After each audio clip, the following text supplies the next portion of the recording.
In The Great Gatsby, we can find a variety of themes, such as justice, power, greed, betrayal, the American dream, and so on.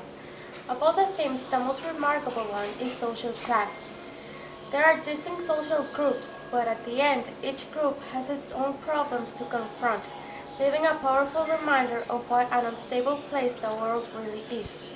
By creating distinct social classes, old money, new money, and no money, Fitzgerald sends strong messages about the elitism running throughout every layer of society. The first and most obvious group is, of course, the rich. The rich seem to be unified by their money.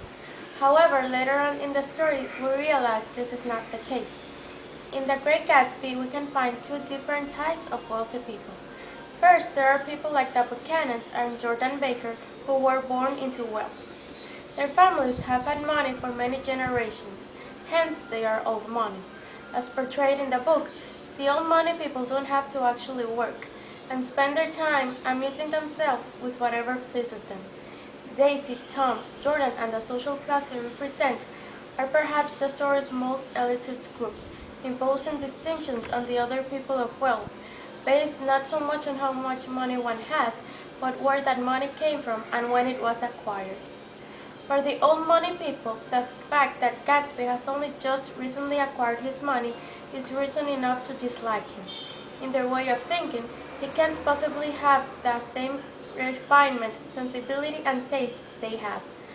Not only does he work for a living, but he comes from a low-class background which, in their opinion, means he cannot possibly be like them. In many ways, the social elite are right. The new money people cannot be like them, and in many ways that works in their favor.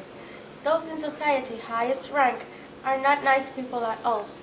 They are judgmental and superficial, failing to look at the heart and soul of the people around them. Instead, they live their lives in such a way to uphold their sense of superiority. The people with newly acquired wealth, though, aren't necessarily much better. For example, Gatsby's partygoers.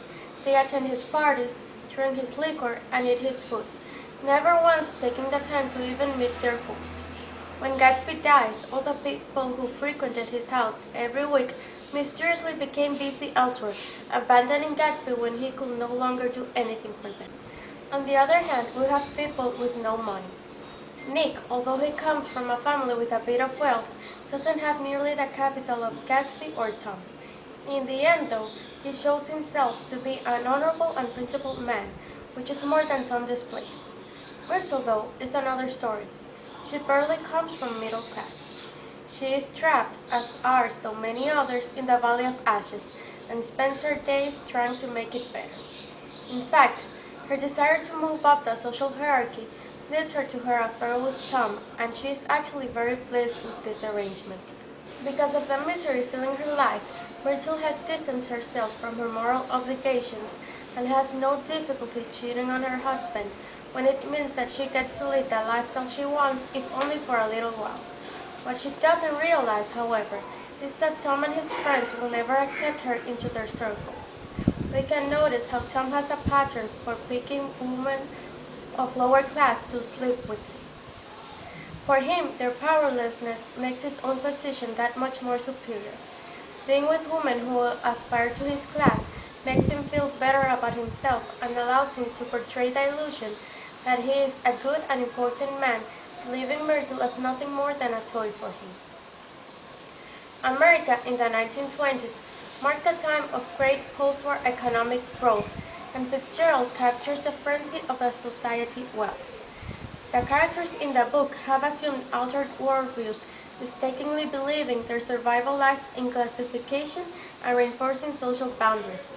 They place their faith in superficial external means, such as money and materialism, while neglecting to cultivate the compassion and sensitivity that, in fact, separate humans from the animals.